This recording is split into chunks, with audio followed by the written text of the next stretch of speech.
नमस्कार। श्री गुरुभ्यो नमः। हरि ओम। व्यासाय भवनाशाय श्रीशाय गुणराशये हृद्याय शुद्ध विद्याय मध्वाय च नमो नमः। नारायणाय परिपूर्ण गुणार्णवाय विश्वोदय स्थितिलयो नियतिप्रदाय ज्ञानप्रदाय विबुधा सुरसौख्य दुःख सत्कारणाय वितताय नमो नमस्ते।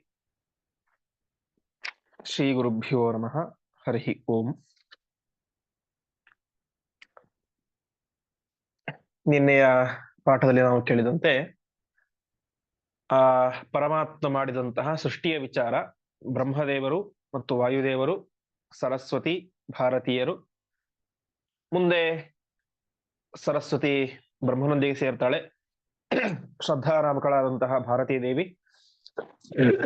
ವಾಯುದೇವರೊಟ್ಟಿಗೆ ಸೇರ್ತಾಳೆ. ಅವರಲ್ಲಿ ಶೇಷ ಮತ್ತು ಗರುಡರ ಹುಟ್ಟೆಂಬುದಾಗುತ್ತೆ. ಅದರಲ್ಲಿ ಗರುಡ ಶೇಷ ಇಬ್ಬರು ಕೂಡ, ಗರುಡ ಪರಮಾತ್ಮನಿಗೆ ವಾಹನವಾಗ್ತಾನೆ, ಶೇಷ ಹಾಸಿಗೆ ಆಗ್ತಾನೆ. ಹೀಗೆ ತಮ್ಮ ಸೇವೆಯನ್ನು ಮಾಡ್ತಾರೆ. ಅವರಿಂದಾಗಿ ಕಾಲದೇವತೆಗಳು ಮತ್ತು ಜಯ ವಿಜಯರೆಂಬಂತಹ ಪರಮಾತ್ಮನ ಲೋಕದ ದ್ವಾರಪಾಲಕರು, ವಿಷ್ಣು ಪಾರ್ಷದರು ಅಂತ, ಪರಮಾತ್ಮನ ಹತ್ತಿರ ಇರುವಂಥವರು ಅಂತ ಅವರೆಲ್ಲರೂ ಕೂಡ ಹುಡ್ತಾರೆ. ಇವೆಲ್ಲವೂ ಕೂಡ ಬ್ರಹ್ಮಾಂಡ ಸೃಷ್ಟಿಗಿಂತ ಮೊದಲು ಆದಂತಹ ಸೂಕ್ಷ್ಮವಾದಂತಹ ಸೃಷ್ಟಿ.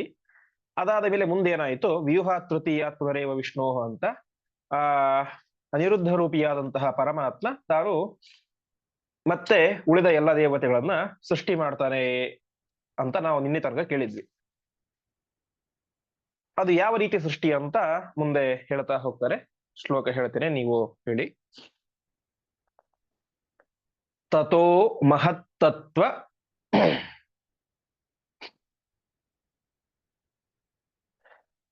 ತನುರ್ವಿರಿಂಚಃ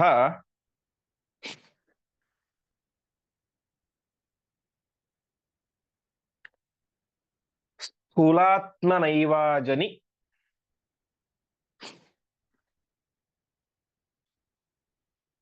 ವಾಕ್ಚ ದೇವಿ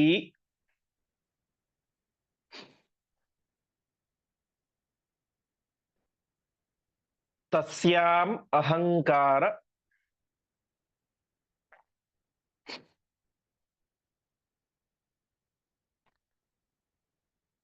ತನುಂ ಸರುದ್ರಂ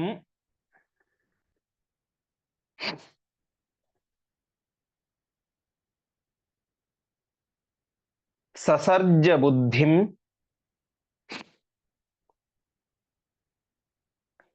ಚ ತದರ್ಧ ದೇಹಾಂ.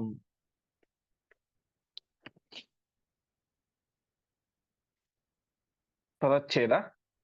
ತತಃ ಮಹತ್ತತ್ವತನುಃ ವಿರಿಂಚಃ ಸ್ಥೂಲಾತ್ಮನಾ ಏವ ಅಜನಿ ವಾಕ್ ಚ ದೇವಿ ತಸ್ಯಾಂ ಅಹಂಕಾರತನುಂ ಚ ಸಹ ಅಹಂಕಾರತನುಂ ಸಹ ರುದ್ರಂ ಸಸರ್ಜ ಬುದ್ಧಿಂ ಚ ತದರ್ಧ ದೇಹಾಂ. ಹಿಂದೆ ನಾವು ಕೇಳಿದಂತೆ ಅನಿರುದ್ಧ ರೂಪಿಯಾದಂತಹ ಪರಮಾತ್ಮ ತಾನು ಆ ಎಲ್ಲ ದೇವತೆಗಳನ್ನ ಶಾಂತಿ ದೇವಿಯಲ್ಲಿ ತಾನೇ ಮಾಡಿದ ಬೀಜ ರೂಪದಿಂದ, ವೀರ್ಯ ರೂಪದಿಂದ ಎಲ್ಲ ದೇವತೆಗಳನ್ನ ಅವಳ ಹೊಟ್ಟೆಯಲ್ಲಿ ಮತ್ತೆ ಇರಿಸಿದ ಅಂತ ಕೇಳಿದ್ವಿ. ಅದಾದ ಮೇಲೆ ಮತ್ತೆ ಸೃಷ್ಟಿ ಪ್ರಾರಂಭ ಆಯಿತು. ಅದ್ ಹೇಗೆ ಅಂತಂದ್ರೆ, ತತಃ ಮಹತ್ತತ್ವತನು ವಿರಿಂಚಃ, ಮಹತ್ತತ್ವಕ್ಕೆ ಅಭಿಮಾನಿಯಾದಂತಹ ವಿರಿಂಚ ಅರ್ಥಾತ್ ಬ್ರಹ್ಮದೇವರು ಆ ಶಾಂತಿ ದೇವಿಯಲ್ಲಿ ಹುಟ್ಟಿದರು ಅಂತ. ಮಹತ್ತತ್ವ ಅಂತಂದ್ರೆ ದೊಡ್ಡ ತತ್ವ ಅಂತ. ಇವರು ಜೀವೋತ್ತಮರು, ಬ್ರಹ್ಮದೇವರು ಮಹತ್ತತ್ವ, ದೊಡ್ಡ ತತ್ವ. ಮತ್ತು ನಮ್ಮೆಲ್ಲರ ಒಳಗಡೆ ಒಂದು ಮಹತ್ತತ್ವ ಅಂತ ಇರುತ್ತೆ. ಅಂದ್ರೆ ನಾನು ಎನ್ನುವಂತಹ ಒಂದು ಬುದ್ಧಿ, ನಾನು ಎನ್ನುವಂತಹ ಪ್ರಜ್ಞೆ ಅದೇನಿರುತ್ತೆ ಅದಕ್ಕೆ ಮಹತ್ತತ್ವ ಅಂತ ಕರೀತಾರೆ. ಹೀಗೆ ಆ ಮಹತ್ತತ್ವಕ್ಕೆ ಅಭಿಮಾನಿ ದೇವತೆಗಳು ಯಾರಂದ್ರೆ ಈ ಬ್ರಹ್ಮದೇವರು. ಹೀಗೆ ಬ್ರಹ್ಮದೇವರ ಸೃಷ್ಟಿ ಎರಡನೇ ಸಲ ಮತ್ತೆ ಆಯಿತು.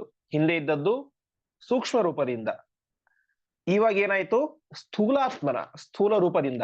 ಅರ್ಥಾತ್ ಮುಂದೆ ಬ್ರಹ್ಮಾಂಡದಲ್ಲಿ ಆಗಬೇಕಾದಂತಹ ಉಳಿದ ಸೃಷ್ಟಿಗಳೇನಿದ್ದಾವೆ ಅದು ಸೃಷ್ಟಿಯಾಗಿರಲಿ. ಬ್ರಹ್ಮದೇವರು ಸೃಷ್ಟಿ ಮಾಡ್ತಾರೆ, ರುದ್ರದೇವರು ಸಂಹಾರ ಮಾಡ್ತಾರೆ, ಉಳಿದ ಎಲ್ಲ ದೇವತೆಗಳು ಕೂಡ ತಮ್ಮ ತಮ್ಮ ಕಾರ್ಯವನ್ನು ಮಾಡ್ತಾರೆ.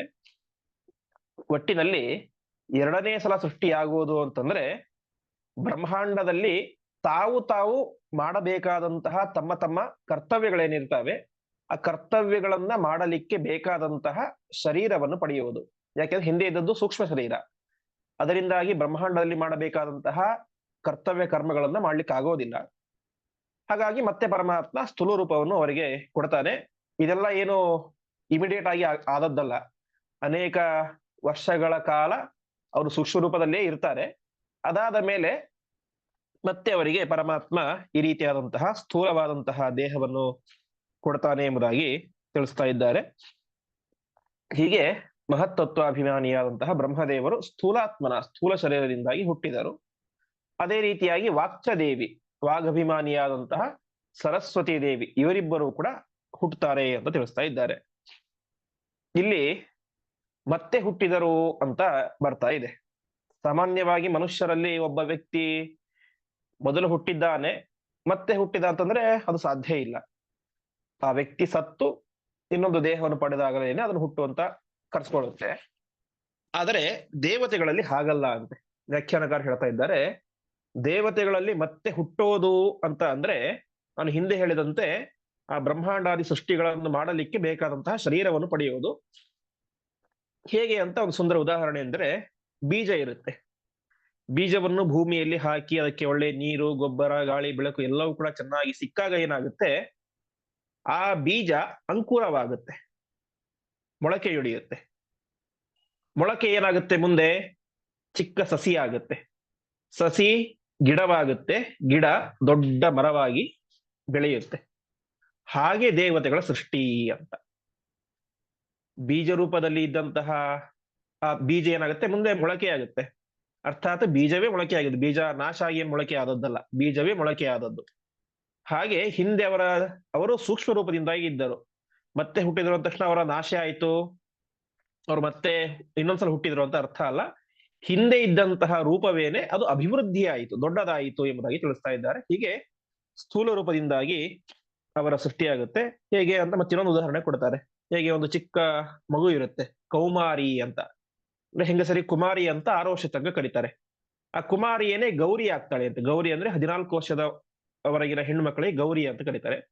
ಅದಾದ ಮೇಲೆ ಗೌರಿ ಮಧ್ಯಮ ಭವತಿ, ಮಧ್ಯಮ ಅಂತಂದ್ರೆ 20 ವರ್ಷದ ತನಕ, ಮಧ್ಯಮ ತರುಣಿ ಭವತಿ, ತರುಣಿ ಅಂದ್ರೆ 25 ವರ್ಷ. ಹೀಗೆ ಹೇಗೆ ಒಬ್ಬ ವ್ಯಕ್ತಿ ಬೆಳೀತಾ ಬೆಳೀತಾ ಹೋಗ್ತಾನೋ ಅವಾಗ ಏನಾಗುತ್ತೆ, ಹಿಂದಿನ ವ್ಯಕ್ತಿ ಸತ್ತ ಅಂತ ನಾವು ಹೇಳೋದಿಲ್ಲ, ಆ ಶರೀರವೇನೆ ಬೆಳೆಯಿತು.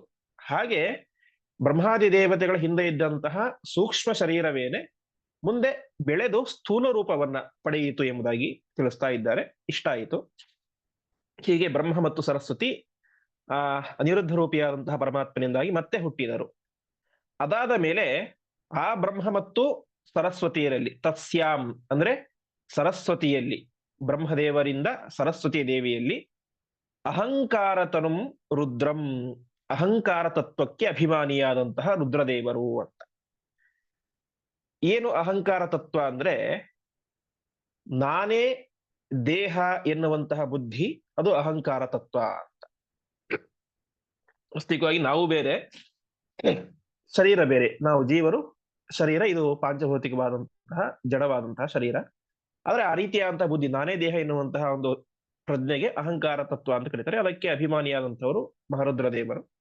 ಅಂತಹ ಅಹಂಕಾರ ತತ್ವಾಭಿಮಾನಿಯಾದಂತಹ ರುದ್ರದೇವರ ಜನನ ಎಂಬುದು ಆಗುತ್ತೆ. ಅಷ್ಟು ಮಾತ್ರ ಅಲ್ಲ, ತದರ್ಧದೇಹಾಂ ಬುದ್ಧಿಂ ಸಸರ್ಜ, ಆ ಮಹರುದ್ರದೇವರ ಅರ್ಧ ದೇಹವಾದಂತಹ, ನಾವೇನು ಅರ್ಧ ನಾರೀಶ್ವರ ಅಂತ ಕರಿತೇವೆ ರುದ್ರದೇವರನ್ನ, ಹಾಗೆ ಅರ್ಧ ಶರೀರವಾದಂತಹ ಯಾವ ಬುದ್ಧಿಂ ಸಸರ್ಜ, ಬುದ್ಧಿ ಅಂದ್ರೆ ಬುದ್ಧಿಗೆ ಅಭಿಮಾನಿ ದೇವತೆಯಾದಂತಹ ಪಾರ್ವತಿ ದೇವಿಯನ್ನ ಸೃಷ್ಟಿ ಮಾಡ್ತಾರೆ. ಯಾರು? ಬ್ರಹ್ಮದೇವರು ಮತ್ತು ಸರಸ್ವತಿ ದೇವಿ ಇಬ್ಬರು ಸೇರಿಕೊಂಡು. ಹೀಗೆ ಅನಿರುದ್ಧ ಮತ್ತು ಶಾಂತಿ ದೇವಿಯಿಂದಾಗಿ ಬ್ರಹ್ಮದೇವರು ಮತ್ತು ಸರಸ್ವತಿ ದೇವಿಯರ ಜನನವಾಯಿತು.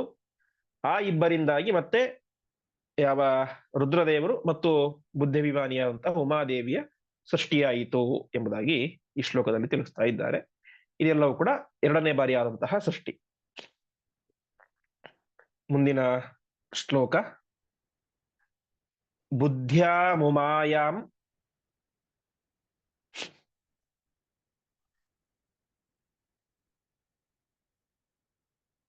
ಸಶಿವಸ್ತ್ರಿರೂಪಃ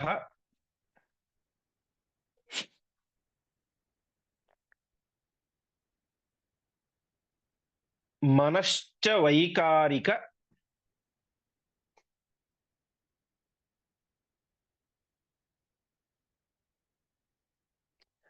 ದೇವಸಂಘಾನ್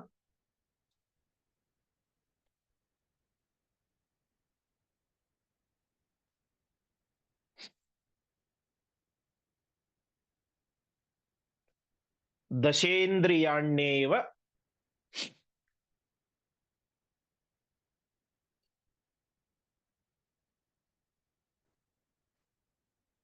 ಚ ತೈಜಸಾನಿ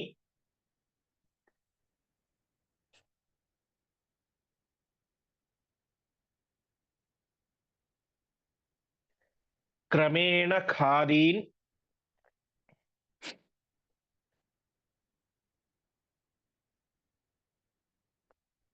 ವಿಷಯೈಶ್ಚ ಸಾರ್ಧಂ.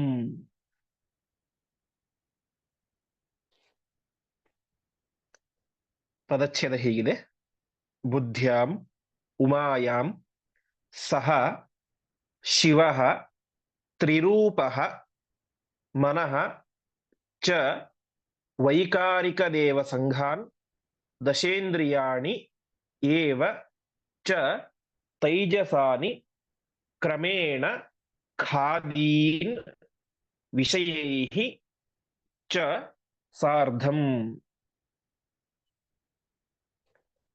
ಮುಂದೆ ಈಗ ಹಿಂದೆ ಹುಟ್ಟಿದ್ದು ಶಿವ ಮತ್ತು ಉಮೆ, ಅವರಿಬ್ಬರು ಕೂಡ ಮುಂದೆ ಸೃಷ್ಟಿಯನ್ನು ಪ್ರಾರಂಭ ಮಾಡಿದರು ಅಂತ ತಿಳಿಸ್ತಾ ಇದ್ದಾರೆ. ಹೇಗೆ ಅಂದ್ರೆ ಬುದ್ಧ್ಯಾಂ ಉಮಾಯಾಂ ಸಶಿವಃ ತ್ರಿರೂಪಃ, ಬುದ್ಧಿಗೆ ಅಭಿಮಾನಿಯಾದಂತಹ ಆ ಉಮಾದೇವಿಯಲ್ಲಿ ತ್ರಿರೂಪಃ ಶಿವಃ, ಇಲ್ಲಿ ಶಿವಸ್ತ್ರಿರೂಪಃ ಅಂತಿದೆ, ಅದು ಸ್ತ್ರೀ ಅಂತ ಅರ್ಥ ಅಲ್ಲ, ಶಿವಃ ತ್ರಿರೂಪಃ ಮೂರು ರೂಪಃ ಅಂತ. ತ್ರಿರೂಪಿಯಾದಂತಹ ರುದ್ರದೇವರು ಅಂತ. ಇದೇನು ತ್ರಿರೂಪ ಅಂತಂದ್ರೆ ಹಿಂದೆ ನಾವು ಕೇಳಿದಂತೆ ರುದ್ರದೇವರು ಅಹಂಕಾರ ತತ್ವಕ್ಕೆ ಅಭಿಮಾನಿ ದೇವತೆಗಳು. ಆ ಅಹಂಕಾರ ತತ್ವ ಅನ್ನುವುದು ಮೂರು ರೀತಿಯಾಗಿದೆ ಎಂಬುದಾಗಿ ತಿಳಿಸ್ತಾ ಇದ್ದಾರೆ. ವೈಕಾರಿಕ, ತೈಜಸ, ತಾಮಸ ಅಂತ. ವೈಕಾರಿಕ 1, ತೈಜಸ 2, ತಾಮಸ 3 ಅಂತ ಆ ರುದ್ರದೇವರ ಮೂರು ರೂಪಗಳು, ಅಹಂಕಾರ ತತ್ವಕ್ಕೆ ಅಭಿಮಾನಿಯಾದಂತಹ ರೂಪಗಳು. ಆ ಮೂರು ರೂಪದಿಂದಾಗಿ ಮೂರು ವಿಧವಾದಂತಹ ದೇವತೆಗಳನ್ನ ರುದ್ರದೇವರು ಸೃಷ್ಟಿ ಮಾಡ್ತಾರೆ ಅಂತ ತಿಳಿಸ್ತಾ ಇದ್ದಾರೆ. ಅದರಲ್ಲಿ ಮೊದಲನೇದು ಯಾವುದು ಅಂತ ಹೇಳಿದ್ರೆ ವೈಕಾರಿಕ. ಅದರಲ್ಲಿ ವೈಕಾರಿಕ ಎನ್ನುವಂತಹ ರುದ್ರದೇವರು ವಿಶೇಷವಾಗಿ ಪ್ರಧಾನವಾಗಿ ಮನಸ್ಸನ್ನ, ಏಕೆಂದರೆ ಮನಸ್ಸಿಗೆ ಅಭಿಮಾನಿ ದೇವತೆಗಳೇನೆ ಮಹರುದ್ರ ದೇವರು. ಆ ಮಹರುದ್ರ ದೇವರು ತಾವು ಮನಸ್ಸನ್ನ ಸೃಷ್ಟಿ ಮಾಡ್ತಾರೆ. ಆ ಮನಸ್ಸು ವಿಶೇಷವಾಗಿ ಅದಾದ ಮೇಲೆ ವೈಕಾರಿಕ ಎನ್ನುವಂತಹ ದೇವತೆಗಳ ಒಂದು ಗುಂಪು, ವೈಕಾರಿಕ ಎನ್ನುವಂತಹ ದೇವತೆಗಳ ಗುಂಪನ್ನ ಸೃಷ್ಟಿ ಮಾಡ್ತಾನೆ ಪರಮಾತ್ಮ ಮಹರುದ್ರ ದೇವರು ಅಂತ. ವೈಕಾರಿಕ ದೇವತೆಗಳ ಕೆಲಸ ಏನು ಅಂತ, ವೈಕಾರಿಕ ದೇವತೆಗಳ ಕೆಲಸ ಏನು ಅಂತಂದ್ರೆ ನಮ್ಮ ಇಂದ್ರಿಯಗಳನ್ನ ವಿಶೇಷವಾಗಿ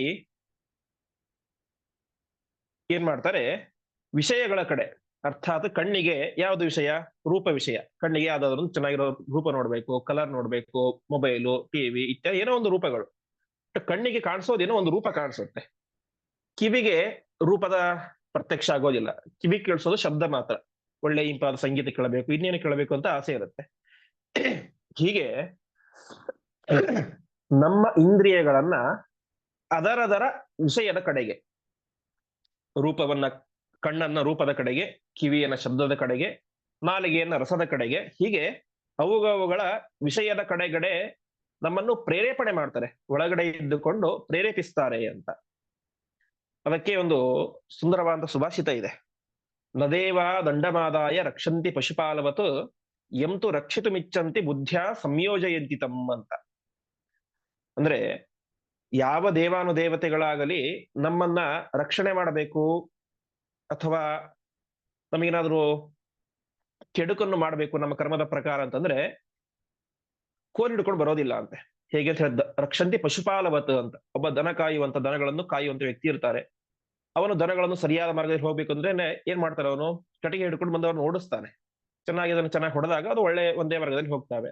ಹಾಗೆ ನಮ್ಮನ್ನ ದೇವತೆಗಳ ಆ ರೀತಿ ಮಾಡೋದಿಲ್ಲ. ಮತ್ತೇನ್ ಮಾಡ್ತಾರೆ, ನಮಗೆ ಬುದ್ಧಿ ಅನ್ನೋದಿದೆ. ಬುದ್ಧಿಯ ಸಂಯೋಜ ಎಂಚಿತಂ, ಅವನಿಗೆ ಒಳ್ಳೆ ಕಾರ್ಯಗಳನ್ನು ಮಾಡಬೇಕನ್ನುವಂತಹ ಪ್ರಾರಬ್ಧ ಇದ್ದರೆ ಒಳ್ಳೆ ಕಾರ್ಯವನ್ನು ಮಾಡುವಂತೆ ಪ್ರೇರೇಪಣೆ ಮಾಡ್ತಾರೆ. ಅವನಿಂದಾಗಿ ಪಾಪ ಕಾರ್ಯಗಳು ಆಗಬೇಕು ಅಂತ ಅವನ ಪ್ರಾರಬ್ಧ ಕರ್ಮಕ್ಕೆ ಅನುಸಾರವಾಗಿ ಇದ್ದರೆ ಅವನ ಬುದ್ಧಿಯಲ್ಲಿ ನಿಂತುಕೊಂಡು ಕೆಟ್ಟ ಕಾರ್ಯಗಳನ್ನು ಮಾಡುವಂತೆ ಪ್ರೇರೇಪಣೆ ಮಾಡ್ತಾರೆ. ಒಟ್ಟಿನಲ್ಲಿ ಅವರೇನ್ ಮಾಡ್ತಾರೆ, ಪ್ರೇರೇಪಣೆಯನ್ನು ನಮ್ಮ ಬುದ್ಧಿಯಲ್ಲಿ ಮಾಡ್ತಾರೆ ಇಂದ್ರಿಯಗಳ ಮೂಲಕ ಅಂತ.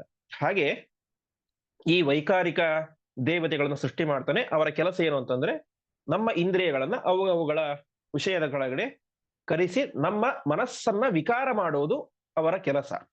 ಅಂತಹ ದೇವತೆಗಳು ವೈಕಾರಿಕ ದೇವತೆಗಳು. ಅವರನ್ನು ವೈಕಾರಿಕ ಎನ್ನುವಂತಹ ರುದ್ರದೇವರು ಸೃಷ್ಟಿ ಮಾಡಿದರು. ವೈಕಾರಿಕ ತತ್ವಕ್ಕೆ ಅಭಿಮಾನಿಯಾದಂತಹ ರುದ್ರದೇವರು ಸೃಷ್ಟಿ ಮಾಡಿದರು ಅಂತ. ಅದಾದ ಮೇಲೆ ತೈಜಸ ಅಂತ ಎರಡನೆಯದ್ದು. ತೈಜಸ ಎನ್ನುವಂತಹ ಸಶಿವಸ್ತ್ರೀ ರೂಪ ಮನಶ್ಚ ವೈಕಾರಿಕ ದೇವ ಸಂಘ, ಮನ ಮತ್ತು ವೈಕಾರಿಕ ದೇವತೆಗಳ ಸಂಘವನ್ನು ಸೃಷ್ಟಿ ಮಾಡಿದರು. ಅದಾದ ಮೇಲೆ ದಶೇಂದ್ರಿಯಾಣ್ಯೇವಚ ತೈಜಸಾನಿ, ತೈಜಸ ಎನ್ನುವಂತಹ ಅಹಂಕಾರಕ್ಕೆ ಅಭಿಮಾನಿಯಾದಂತಹ ರುದ್ರದೇವರು ವಿಶೇಷವಾಗಿ ದಶೇಂದ್ರಿಯಗಳನ್ನ 10 ಇಂದ್ರಿಯಗಳನ್ನ ವಿಶೇಷವಾಗಿ ಸೃಷ್ಟಿ ಮಾಡ್ತಾರೆ. ಏನು ವಾಕ್ ಪಾಣಿ ಪಾದ ಪಾಯು ಉಪಸ್ಥ ಮತ್ತು ಚಕ್ಷು ಕಣ್ಣು ಮೂಗು ಕಿವಿ ನಾಲಿಗೆ ಚರ್ಮ ಎನ್ನುವಂತಹ ಈ 5 ಇಂದ್ರಿಯಗಳು ಮತ್ತು ವಾಕ್ ಪಾಣಿ ಪಾದ ಪಾಯು ಉಪಸ್ಥ ಅಂದ್ರೆ ಮಾತು ಕೈಕಾಲು ಮತ್ತು ಪಾಯು ಉಪಸ್ಥ ಅಂದ್ರೆ 2 ಗುಹ್ಯೇಂದ್ರಿಯಗಳು, ಅದನ್ನು ಒಟ್ಟು ಸೃಷ್ಟಿ ಮಾಡಿದ ಅಂತ ತಿಳಿಸ್ತಾ ಇದ್ದಾರೆ.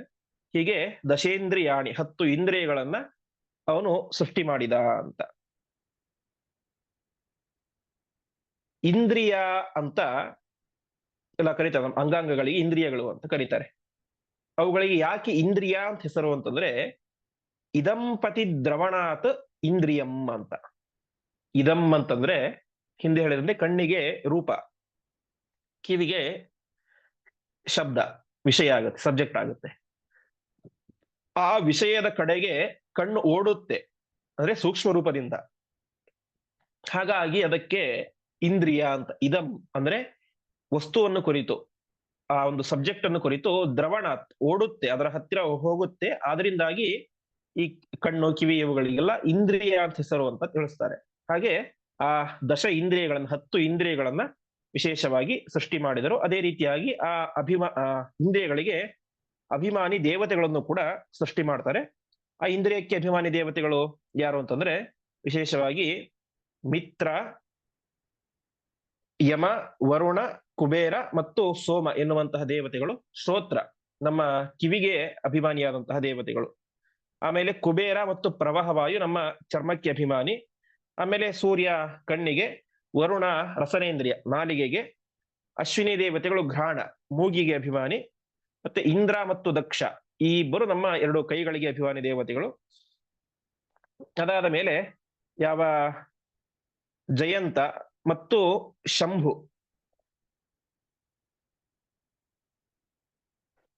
ಯಾವ ಇಂದ್ರನ ಮಕ್ಕಳಾದಂತಹ ಶಂಭು ಮತ್ತು ಜಯಂತ ಎನ್ನುವಂಥವರು ಪಾದಗಳಿಗೆ.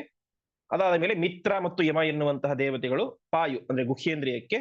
ದಕ್ಷ ಮತ್ತು ಮನೋನವರು ಉಪಸ್ಥ, ಆ ಒಂದೊಂದು ಗುಹ್ಯೇಂದ್ರಿಯಗಳಿಗೆ ಒಬ್ಬೊಬ್ಬರು ಅಭಿಮಾನಿ ದೇವತೆಗಳು ಅಂತ. ಆಮೇಲೆ ಸ್ಕಂದ ಮತ್ತು ಇಂದ್ರ ನಾವು ತತ್ವನ್ಯಾಸ ಮಾಡುವಾಗ ಹೇಳ್ತೇವೆ. ಹಾಗೆ ಮನಸ್ಸಿಗೆ ಅಭಿಮಾನಿಯಾದಂಥವರು ಸ್ಕಂದ ಮತ್ತು ಇಂದ್ರ ಇವರಿಬ್ಬರಾಗ್ತಾರೆ. ಹೀಗೆ ಆ ಮಹರುದ್ರ ದೇವರು ಇಂದ್ರಿಯಗಳನ್ನ ಮತ್ತು ಇಂದ್ರಿಯಕ್ಕೆ ಅಭಿಮಾನಿಗಳಂತ ಈ ಎಲ್ಲಾ ದೇವತೆಗಳನ್ನ ಮಿತ್ರ, ಯಮ, ವರುಣ, ಕುಬೇರ, ಪ್ರವಾಹವಾಯು, ಸೂರ್ಯ ಮುಂತಾದಂತಹ ಎಲ್ಲ ದೇವತೆಗಳನ್ನು ಕೂಡ ಸೃಷ್ಟಿ ಮಾಡ್ತಾರೆ. ತೇಜಸ ಎನ್ನುವಂತಹ ಅಹಂಕಾರಕ್ಕೆ ಅಭಿಮಾನಿಯಾದಂತಹ ಮಹರುದ್ರ ದೇವರು. ಕೊನೆಯದ್ಯಾವುದು ತಾಮಸ ಅಹಂಕಾರ. ಆ ತಾಮಸ ಅಹಂಕಾರ ಅದಕ್ಕೆ ಅಭಿಮಾನಿಯಾದಂತಹ ರುದ್ರದೇವರು ವಿಶೇಷವಾಗಿ ಕ್ರಮೇಣ ಖಾದೀನ್. ಖಾದೀನ್ ಅಂತಂದ್ರೆ ಖ ಅಂದ್ರೆ ಆಕಾಶ, ನಾವು ನಿನ್ನೆ ಕೇಳಿದಿವಿ. ಖೇನ ವಿಶ್ವಕ್ಸೇನಃ ವಾಯುಜ ಖೇನ ತುಲ್ಯ ಅಂತ. ಖ ಅಂದ್ರೆ ಆಕಾಶ, ಅದಕ್ಕೆ ಅಭಿಮಾನಿಯಾದಂತಹ ಗಣಪತಿಗೆ ಅವನು ಸಮಾನ ಅಂತ ಕೇಳಿದ್ವಿ. ಹಾಗೆ ಕ್ರಮೇಣ ಖಾದೀನಿ, ಖಾದಿ ಅಂದ್ರೆ ಆಕಾಶವೇ ಮೊದಲಾದಂತಹ ಪಂಚಭೂತಗಳನ್ನ, ಆಕಾಶ, ಮಣ್ಣು, ಗಾಳಿ, ನೀರು, ಬೆಂಕಿ, ಈ ಪಂಚಭೂತಗಳನ್ನ ವಿಶೇಷವಾಗಿ ತಾಮಸ ಅಹಂಕಾರದಿಂದಾಗಿ ಮಹರುದ್ರ ದೇವರು ಸೃಷ್ಟಿ ಮಾಡ್ತಾರೆ ಅಂತ. ಅದಾದ ಮೇಲೆ ವಿಶೇಷವಾಗಿ ಶಬ್ದ ಪಂಚಭೂತಗಳು ಮತ್ತು ಶಬ್ದಾದಿ ವಿಷಯಗಳು ಅಂತ. ವಿಷಯೈಶ್ಚ ಸಾರ್ಧಂ ಅಂತ ಹೇಳಿದ್ದಾರೆ. ವಿಷಯಗಳು ಅಂತಂದ್ರೆ ಹಿಂದೆ ಹೇಳಿದಂತೆ ಶಬ್ದ, ಕಿವಿಗೆ ಶಬ್ದ, ಕಣ್ಣಿಗೆ ರೂಪ, ಇದಕ್ಕೆ ರಸ, ಆಮೇಲೆ ಮೂಗಿಗೆ ಏನು ಪರಿಮಳ, ಆಮೇಲೆ ಚರ್ಮಕ್ಕೆ ಸ್ಪರ್ಶ. ಹೀಗೆ ಇವುಗಳನ್ನ ವಿಶೇಷವಾಗಿ ವಿಷಯೈಶ್ಚ ಸಾರ್ಧಂ ಅಂತ ಸೃಷ್ಟಿ ಮಾಡ್ತಾರೆ ಅಂತ ತಿಳಿಸ್ತಾ ಇದ್ದಾರೆ. ಹೀಗೆ ಒಟ್ಟಿನಲ್ಲಿ ಮಹರುದ್ರ ದೇವರು ಮತ್ತು ಉಮಾದೇವಿಯ ಸೃಷ್ಟಿ ಬ್ರಹ್ಮದೇವರಿಂದ, ಪಾರ್ವತಿ ಸರಸ್ವತಿ ದೇವರಿಂದ ಆಯಿತು. ಅದಾದ ಮೇಲೆ ತ್ರಿರೂಪಿಯಾದಂತಹ ವೈಕಾರಿಕ, ತೇಜಸ, ತಾಮಸ ಎನ್ನುವಂತಹ ಮೂರು ರೂಪದಿಂದ ಇರುವಂತಹ ಮಹರುದ್ರ ದೇವರು ಆ ವೈಕಾರಿಕ ರೂಪದಿಂದಾಗಿ ವೈಕಾರಿಕ ದೇವ ಸಂಘ, ಮನಸ್ಸನ್ನು ವಿಕಾರಗೊಳಿಸುವಂತಹ ದೇವತೆಗಳ ಸಮೂಹವನ್ನ ಮತ್ತು ಮನಸ್ಸನ್ನ ಸೃಷ್ಟಿ ಮಾಡಿದರು. ಆಮೇಲೆ ಎರಡನೇ ಇದರಿಂದಾಗಿ ದಶೇಂದ್ರಿಯಾಣಿ ಮತ್ತು ಇಂದ್ರಿಯಗಳು ಮತ್ತು ಅದಕ್ಕೆ ಅಭಿಮಾನಿಗಳಾದಂತಹ ದೇವತೆಗಳು, ಮತ್ತೆ ಕ್ರಮೇಣ ಖಾದೀನ್, ಅದಾದ ಮೇಲೆ ಕೊನೆಯಿಂದಾಗಿ ಆ ಆಕಾಶ, ವಾಯು ಮುಂತಾದಂತಹ ಪಂಚಭೂತಗಳು ಮತ್ತು 5 ವಿಷಯಗಳು, ಶಬ್ದ, ರೂಪರಸ, ಗಂಧ ಸ್ಪರ್ಶ ಎನ್ನುವಂತಹ 5 ವಿಷಯಗಳನ್ನ ವಿಶೇಷವಾಗಿ ಸೃಷ್ಟಿ ಮಾಡಿದರು ಎಂಬುದಾಗಿ ತಿಳಿಸ್ತಾ ಇದ್ದಾರೆ. ಹೀಗೆ ಎರಡನೇ ಸೃಷ್ಟಿಯಲ್ಲಿ ಇಷ್ಟೆಲ್ಲ ಆಯಿತು. ಮುಂದಿನ ಶ್ಲೋಕ ಪುಂಸಃ ಪ್ರಕೃತ್ಯಾಂಚ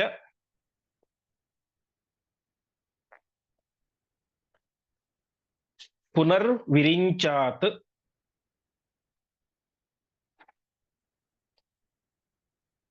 ಶಿವೋಥ ತಸ್ಮಾತ್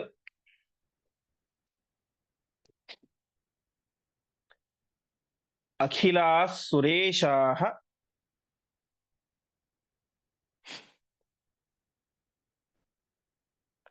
ಜಾತಾಃ ಸಶಕ್ರಾಃ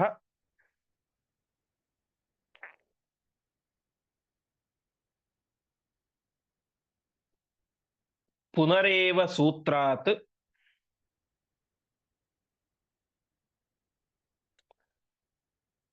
ಶ್ರದ್ಧಾ ಸುತಾನಾಪ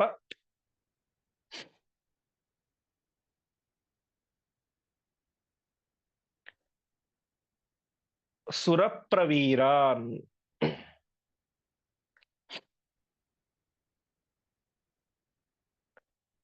ಶೇಷಂ ಶಿವಂ ಚೇಂದ್ರಂ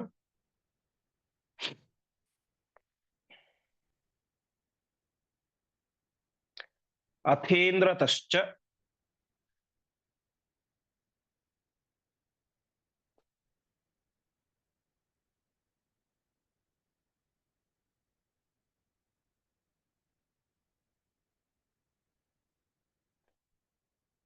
ಸರ್ವೇ ಸುರಾಃ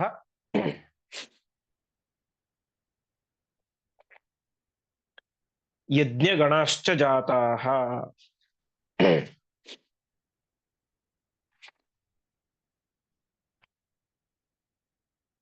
ಪದಚ್ಛೇದ ಪುಂಸಃ ಪ್ರಕೃತ್ಯಾಂ ಚ ಪುನಃ ವಿರಿಂಚಾತ್ ಶಿವಃ ಅಥ ತಸ್ಮಾತ್ ಅಖಿಲಾಃ ಸುರೇಶಾಃ ಜಾತಾಃ ಸಶಕ್ರಾಃ ಪುನಃ ಏವ ಸೂತ್ರಾತ್ ಶ್ರದ್ಧಾ ಸುತಾನ್ ಆಪ ಸುರಪ್ರವೀರಾನ್ ಶೇಷಂ ಶಿವಂ ಚ ಇಂದ್ರಂ ಅಥ ಇಂದ್ರತಃ ಚ ಸರ್ವೇ ಸುರಾಃ ಯಜ್ಞಗಣಾಃ ಚ ಜಾತಾಃ. ಇಷ್ಟಾಯಿತು, ರುದ್ರದೇವರ ಹುಟ್ಟಾಯಿತು ಸರಸ್ವತಿ ಮತ್ತು ಬ್ರಹ್ಮದೇವರಲ್ಲಿ. ಅವರಿಂದ ಇಷ್ಟೆಲ್ಲ ಜನ ದೇವತೆಗಳ ಸೃಷ್ಟಿಯಾಯಿತು. ಮತ್ತೆ ಆ ರುದ್ರದೇವರು ಪುಂಸಃ ಪ್ರಕೃತ್ಯಾಂಚ ಪುನರ್ವಿರಿಂಚಾತ್. ಪುಂಸಃ ಅಂತಂದ್ರೆ ನಾವು ಹಿಂದೆ ನೋಡಿದಂತೆ ಪುರುಷ ಎನ್ನುವಂತ ಹೆಸರುಳ್ಳಂತಹ ಬ್ರಹ್ಮದೇವರು ಮತ್ತು ಪ್ರಕೃತ್ಯಾಂ ಪ್ರಕೃತಿ ಅಂತ ಹೆಸರುಳ್ಳಂತಹ ಸರಸ್ವತಿ ದೇವಿ, ಇವರಿಬ್ಬರಲ್ಲಿ ಏನಾಯಿತು, ಶಿವೋ ಅಥ ಮತ್ತೆ ರುದ್ರದೇವರ ಹುಟ್ಟಾಯಿತು. ಆ ರುದ್ರದೇವರಿಂದಾಗಿ ತಸ್ಮಾತ್ ಅಖಿಲಾಹ ಸುರೇಶಾಹ ಸಶಕ್ರಾಹ ಜಾತಾಹ. ಸಶಕ್ರಾಹ ಅಂದ್ರೆ ಇಂದ್ರನೇ ಮೊದಲಾದ, ಶಕ್ರ ಅಂದ್ರೆ ಇಂದ್ರ, ಸಶಕ್ರಾಹ ಅಂದ್ರೆ ಇಂದ್ರನ ಜೊತೆಗೆ ಕೂಡಿದ ಅಖಿಲಾಹ ಸುರೇಶಾಹ ಎಲ್ಲ ದೇವತೆಗಳು ಕೂಡ ಅವರೇನಾದರೂ ಜಾತಾಹ ಹುಟ್ಟಿದರು. ಸರಸ್ವತಿ ಬ್ರಹ್ಮದಲ್ಲಿ ಮತ್ತೆ ರುದ್ರದೇವರು ಹುಟ್ಟಿದರು. ಆ ರುದ್ರನಿಂದಾಗಿ ಮತ್ತೆ ಎಲ್ಲ ಇಂದ್ರನಿಂದ ಸಹಿತರಾದಂತಹ ಎಲ್ಲ ದೇವಾನು ದೇವತೆಗಳು ಕೂಡ ಹುಟ್ಟುತ್ತಾರೆ. ಮತ್ತೇನಾಯಿತು, ಮತ್ತೆ ರುದ್ರದೇವರು ಹುಟ್ಟಿದರು.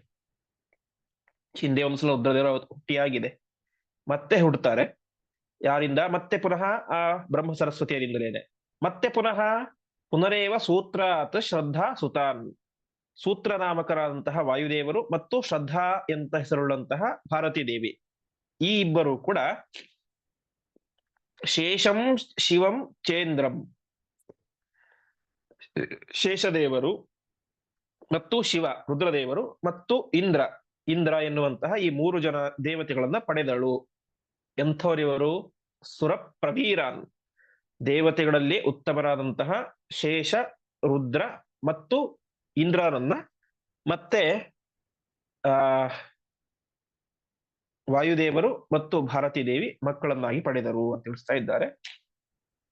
ಮತ್ತೆ ಮುಂದೆ ಸರ್ವೇ ಸುರಾಹ ಯಜ್ಞಗಣಾಶ್ಚ ಜಾತಾಹ ಇಂದ್ರತಃ, ಇಂದ್ರನಿಂದ ಶೇಷ ಶಿವ ಇಂದ್ರ ವಾಯು ಮತ್ತು ಭಾರತೀಯಲ್ಲಿ ಹುಟ್ಟಿದರು. ಆ ಇಂದ್ರನಿಂದಾಗಿ ಮತ್ತೆ ಅನೇಕ ರೀತಿಯಾದಂತಹ ದೇವತೆಗಳು ಹುಡ್ತಾರೆ. ಅದೇ ರೀತಿಯಾಗಿ ಯಜ್ಞ ಗಣಾಶ್ಚ ಜಾತಾಹ, ಯಜ್ಞಕ್ಕೆ ಅಭಿಮಾನಿಗಳಾದಂತಹ ದೇವತೆಗಳು ಹುಟ್ಟಿದರು ಅಂತ ತಿಳಿಸ್ತಾ ಇದ್ದಾರೆ. ಹೀಗೆ ಹಿಂದೆ ಒಂದು ಸಲ ಹುಟ್ಟಿದಂತಹ ರುದ್ರದೇವರು ಮತ್ತೆ ಪುನಃ ಅದೇ ಬ್ರಹ್ಮ ಸರಸ್ವತಿಯರಿಂದ ಹುಟ್ಟಿದರು.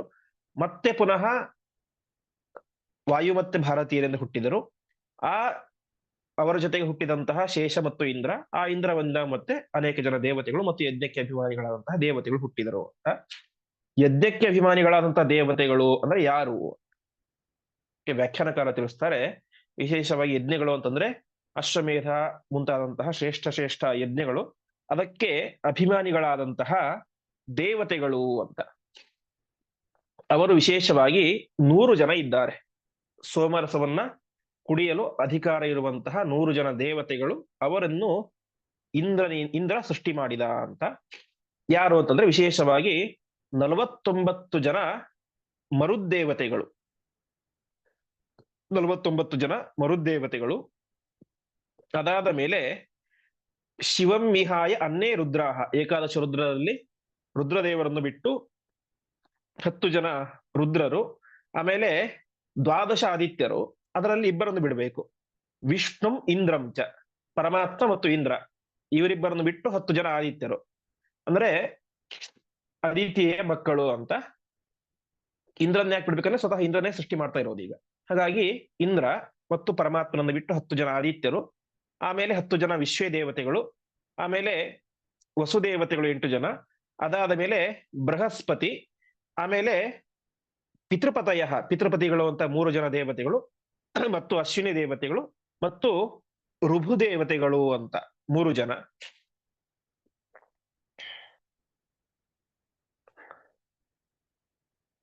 ಹೀಗೆ ಇಷ್ಟೆಲ್ಲ ಆಗಿ ಒಟ್ಟು ಹುಟ್ಟಿದೆಷ್ಟು ಅಂತಂದ್ರೆ ವಿಶೇಷವಾಗಿ 100 ಜನ. ಇವರೆಲ್ಲರೂ ಕೂಡ ಯಜ್ಞಕ್ಕೆ ಅಭಿಮಾನಿಗಳಾದಂತಹ ದೇವತೆಗಳು. ಇಂತಹ ಯಜ್ಞಾಭಿಮಾನಿಯಾದಂತಹ ದೇವತೆಗಳನ್ನ ವಿಶೇಷವಾಗಿ ಇಂದ್ರದೇವರು ಸೃಷ್ಟಿ ಮಾಡಿದರು ಅಂತ ತಿಳಿಸ್ತಾ ಇದ್ದಾರೆ. ಮುಂದಿನ ಶ್ಲೋಕ. ಪುನಶ್ಚ ಮಾಯಾ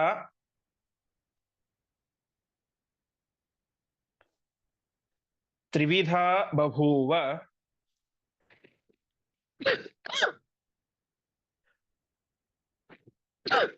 ಸತ್ವಾದಿ ರೂಪೈಃ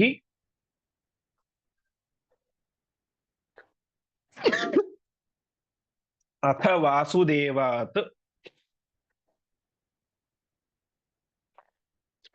ಸತ್ವಾತ್ಮಿಕಾಯಾಂ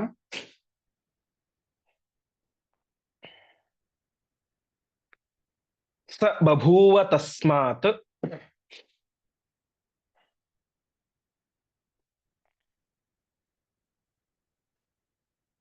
ಸ ವಿಷ್ಣುನಾಮೈವ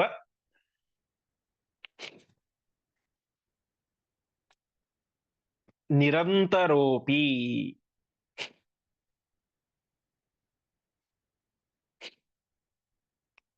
ರಜಸ್ತನೌ ಚೈವ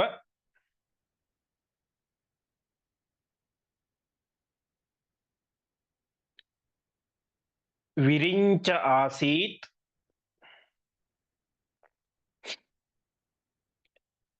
ತಮಸ್ತನೌ ಶರ್ವ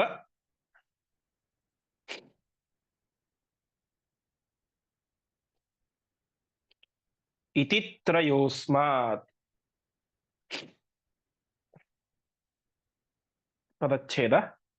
ಪುನಃ ಚ ಮಾಯಾ ತ್ರಿವಿಧಾ ಬಭೂವ ಸತ್ವಾದಿರೂಪೈಃ ಅಥ ವಾಸುದೇವಾತ್ ಸತ್ವಾತ್ಮಿಕಾಯಾಂ ಸಹ ಬಭೂವ ತಸ್ಮಾತ್ ಸಹ ವಿಷ್ಣುನಾಮ ಏವ ನಿರಂತರಃ ಅಪಿ ರಜಸ್ತನೌ ಚ ಏವ ವಿರಿಂಚಃ ಆಸೀತ್ ತಮಸ್ತನೌ ಶರ್ವ ಇತಿ ತ್ರಯಃ ಅಸ್ಮಾತ್.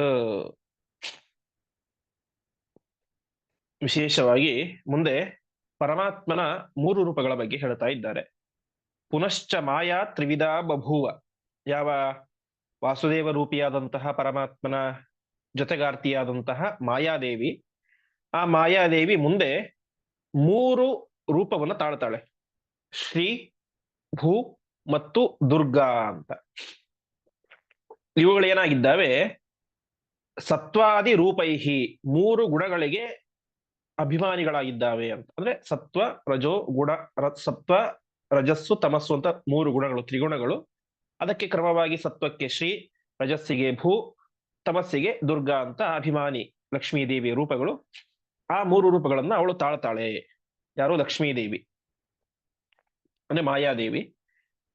ಅದಾದ ಮೇಲೆ ಸತ್ವಾತ್ಮಿಕಾಯಾಂ ಸಭೂವ ತಸ್ಮಾತ್, ಆ ಸತ್ವಕ್ಕೆ ಅಭಿಮಾನಿಯಾದಂತಹ ಯಾವ ಶ್ರೀ ನಾಮಕಳಾದಂತಹ ಮಾಯಾದೇವಿಯಲ್ಲಿ ಸ್ವತಃ ಪರಮಾತ್ಮ ತಾನು ಅವತಾರ ಮಾಡ್ತಾನೆ ಅಂತ. ಅಂದ್ರೆ ವಾಸುದೇವ ರೂಪಿಯಾದಂತಹ ಪರಮಾತ್ಮ ಮತ್ತು ಈ ಶ್ರೀದೇವಿಯಿಂದ ಸ್ವಯಂ ಪರಮಾತ್ಮನೇನೆ ವಿಷ್ಣು ಎನ್ನುವಂತಹ ಹೆಸರಿನಿಂದಾಗಿ ಅವತಾರ ಮಾಡ್ತಾನೆ. ಹೀಗೆ ಪರಮಾತ್ಮನೇ ಪರಮಾತ್ಮನಿಂದಾಗಿ ಅವತಾರ ಮಾಡ್ತಾನೆ. ಎಂಥವನು ಇವನು ಅಂತಂದ್ರೆ ನಿರಂತರ. ನಿರಂತರ ಅಂತಂದ್ರೆ ಯಾವುದೇ ರೀತಿಯಾದ ಭೇದ ಇಲ್ಲ ಅಂತ. ಸಾಮಾನ್ಯವಾಗಿ ಒಬ್ಬ ವ್ಯಕ್ತಿ ಇನ್ನೊಬ್ಬ ವ್ಯಕ್ತಿಯಿಂದಾಗಿ ಹುಟ್ಟಿದರೆ ಅಲ್ಲಿ ಭೇದ ಇರುತ್ತೆ. ತಂದೆ ಮಗನಿಗೆ ಭೇದ ಇರುತ್ತೆ. ಬ್ರಹ್ಮದೇವರು ರುದ್ರನನ್ನು ಸೃಷ್ಟಿ ಮಾಡಿದ್ರೆ ರುದ್ರದೇವರಿಗೂ ಬ್ರಹ್ಮದೇವರಿಗೂ ಭೇದ ಅನ್ನೋದಿದೆ. ಆದ್ರೆ ಇಲ್ಲಿ ಹಾಗಲ್ಲ. ಆ ಪರಮಾತ್ಮನಿಂದಲೇ ಪರಮಾತ್ಮನ ಇನ್ನೊಂದು ರೂಪ ಒಂದರೂ ಕೂಡ ಅಲ್ಲಿ ನಿರಂತರ ಯಾವುದೇ ರೀತಿಯಾದಂತಹ ಭೇದ ಅನ್ನೋದಿಲ್ಲ. ಹೀಗೆ ಪರಮಾತ್ಮ ತಾನು ವಿಷ್ಣು ಎನ್ನುವಂತಹ ಹೆಸರಿನಿಂದಾಗಿ ತಾನು ಹುಟ್ಟಿದ, ಅವತಾರ ಮಾಡಿದ. ಆಮೇಲೆ ರಜಸ್ತನು, ರಜಸ್ಸಿನ ತನು ಅಂದ್ರೆ ಅಭಿಮಾನಿಯಾದಂತಹ ಯಾವ ಭೂದೇವಿಯಲ್ಲಿ ವಿಶೇಷವಾಗಿ ಬ್ರಹ್ಮ ವಿರಿಂಚ ಆಸೀತ್, ಬ್ರಹ್ಮ ಎನ್ನುವಂತಹ ಹೆಸರಿನಿಂದಾಗಿ ಅವತಾರ ಮಾಡಿದ. ತಮಸ್ತನು, ತಮಸ್ಸಿಗೆ ಅಭಿಮಾನಿಯಾದಂತಹ ದುರ್ಗಾದೇವಿಯಲ್ಲಿ ವಿಶೇಷವಾಗಿ ಶರ್ವ ಇತಿ, ರುದ್ರನಾಮಕನಾಗಿ ಪರಮಾತ್ಮ ಅವತಾರವನ್ನು ಮಾಡಿದ ಅಂತ ತಿಳಿಸ್ತಾ ಇದ್ದಾರೆ. ಒಟ್ಟಿನಲ್ಲಿ ತಾತ್ಪರ್ಯ ಇಷ್ಟು. ಲಕ್ಷ್ಮೀದೇವಿ ಅಂದ್ರೆ ಮಾಯಾದೇವಿ ಶ್ರೀಭೂ ದುರ್ಗಾ ಎನ್ನುವಂತಹ ಮೂರು ರೂಪಗಳನ್ನು ತಾಳ್ತಾಳೆ.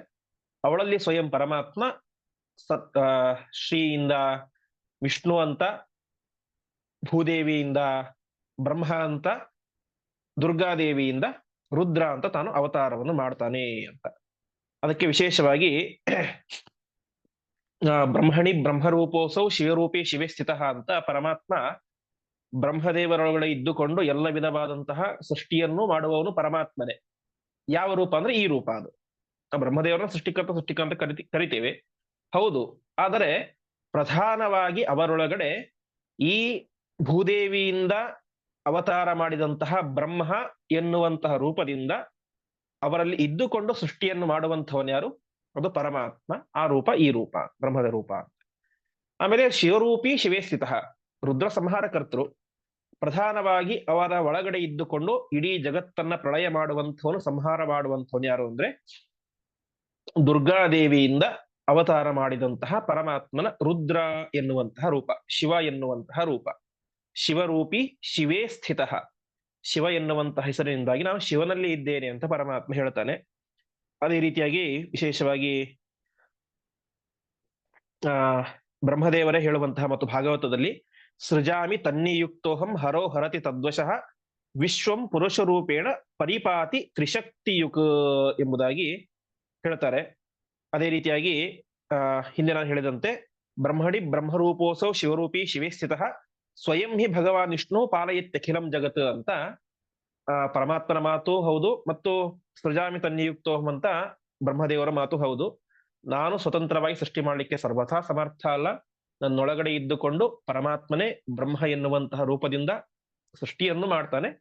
ಹರಹ ಹರತಿ ತದ್ವಶಃ, ರುದ್ರದೇವರು ಎಲ್ಲವನ್ನು ಕೂಡ ಸಂಹಾರ ಮಾಡ್ತಾರೆ, ಆದರೆ ಸ್ವತಂತ್ರವಾಗಿ ಅಲ್ಲ, ತದ್ವಶಃ ಪರಮಾತ್ಮನ ವಶದಲ್ಲಿ ಇದ್ದುಕೊಂಡು, ಅವರೊಳಗಡೆ ಪರಮಾತ್ಮ ಇದ್ದುಕೊಂಡು ಜಗತ್ತನ್ನ ಸಂಹಾರ ಮಾಡ್ತಾನೆ ಅಂತ. ಹೀಗೆ ವಿಶಿಷ್ಟವಾಗಿ ಉಳಿದ ಯಾರೇ ಆಗಲಿ, ಅದು ಯಾವ ದೇವತೆಗಳೇ ಆಗಲಿ, ಅವರೆಲ್ಲರ ಒಳಗಡೆ ಅಂತರ್ಯಾಮಿಯಾಗಿ ಇದ್ದುಕೊಂಡು ಪ್ರಧಾನವಾಗಿ ಎಲ್ಲ ಕಾರ್ಯವನ್ನು ಕೂಡ ಮಾಡುವಂಥವನು ಪರಮಾತ್ಮ ಎಂಬುದಾಗಿ ಅಲ್ಲಿ ತಿಳಿಸ್ತಾರೆ ಶೇಷಧರ್ಮ ಎನ್ನುವಂತಹ ಒಂದು ಗ್ರಂಥದಲ್ಲಿ. ಹೀಗೆ ಪರಮಾತ್ಮ ತಾನು ಮಾಡಿದಂತಹ ಸೃಷ್ಟಿ, ಅದಾದ ಮೇಲೆ ಬ್ರಹ್ಮಾದಿ ದೇವತೆಗಳು ಮಾಡಿದಂತಹ ಸೃಷ್ಟಿ, ವಾಯು ಮತ್ತು ಭಾರತೀಯರು ಮಾಡಿದಂತಹ ಸೃಷ್ಟಿ, ಮಹರುದ್ರ ದೇವರು ಮಾಡಿದಂತಹ ಸೃಷ್ಟಿ, ಇಂದ್ರ ದೇವರು ಮಾಡಿದಂತಹ ಸೃಷ್ಟಿ, ಇಷ್ಟು ಹೇಳಿ ಮತ್ತೆ ಮುಂದೆ ಪರಮಾತ್ಮ ತನ್ನನ್ನು ತಾನು ಸೃಷ್ಟಿಸಿಕೊಂಡಂತಹ ಒಂದು ಸೃಷ್ಟಿಯ ಬಗ್ಗೆ ತಿಳಿಸ್ತಾರೆ. ಇದಾದ ಮೇಲೆ ಬ್ರಹ್ಮಾಂಡದ ಸೃಷ್ಟಿ, ಅದನ್ನು ಮುಂದೆ ವಿಸ್ತಾರವಾಗಿ ತಿಳಿಸ್ತಾ ಹೋಗ್ತಾರೆ. ಆ ಸೃಷ್ಟಿಯ ವಿಚಾರವನ್ನ ನಾಳೆಯ ಪಾಠದಲ್ಲಿ ನೋಡೋಣ ಎಂಬುದಾಗಿ ಹೇಳ್ತಾ ಇಂದಿನ ಪಾಠವನ್ನ ಶ್ರೀಕೃಷ್ಣಾರ್ಪಣಮಸ್ತು.